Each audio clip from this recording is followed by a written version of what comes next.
بسم اللہ الرحمن الرحیم۔ السلام علیکم ورحمۃ اللہ وبرکاتہ۔ لاکھوں کروڑوں درود السلام خاتم النبیین صلی اللہ تعالی علیہ وسلم پر اور آپ نبی کریم صلی اللہ تعالی علیہ وسلم کی آل پر۔ دعا ہے اللہ تعالی ہم سب کی مغفرت فرمائے، آپ کی، میری اور تمام امت مسلمانوں کی، آمین۔ محترم سامعین کرام، آج کی ویڈیو میں آپ لوگوں کو سورہ مزمل کی فضیلت کے بارے میں بتانے لگا ہوں۔ اس سورہ مبارکہ کے متعلق حدیث نبوی ہے کہ اس سورہ کو روزانہ ایک مقررہ وقت پر پڑھنے والا کبھی اور کسی بھی حالت میں کسی کا محتاج نہیں ہو سکتا۔ سورہ مبارکہ کو پڑھنے والا سب کی نظر میں ہر دل عزیز ہوگا جو کوئی اس سورہ مبارکہ کو، سورہ مزمل کو ایک مقررہ وقت پر روزانہ پڑھے۔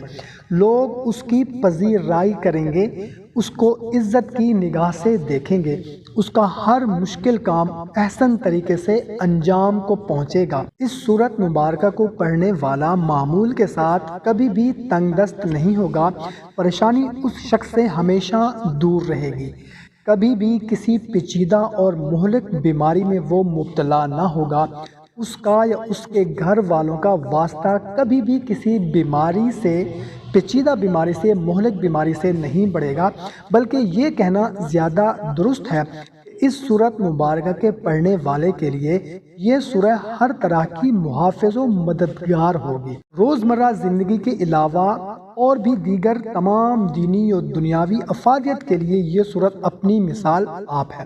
اس سورت کی افادیت سے کسی بھی صورت کسی کو کوئی انکار نہیں ہو سکتا۔ اس سورت کے فائدے کا قائل ہر وہ شخص ہے جو کہ روزانہ ایک مقررہ وقت پر اس سورت مبارکہ کی تلاوت کرتا ہے اور اپنے جائز مقاصد کے لیے اللہ تعالیٰ کے حضور انکساری کے ساتھ دعا کرتا ہے۔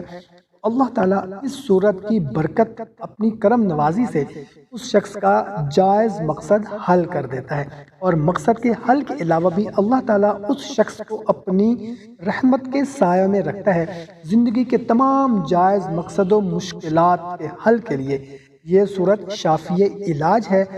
اس سورت کو اگر معمول کے مطابق صرف ایک مرتبہ پڑھا جائے، انشاءاللہ عز و جل مشکلات سے بچا جا سکتا ہے، پریشانیوں سے محفوظ رہا جا سکتا ہے۔ بھائیوں اور بہنوں، کوشش کریں کہ سورہ مزمل کو روزانہ ایک مرتبہ ایک خاص مقررہ وقت پر پڑھ لیا کر، انشاءاللہ عز و جل پریشانیوں، تکلیفوں، مصیبتوں سے آپ محفوظ رہیں گے۔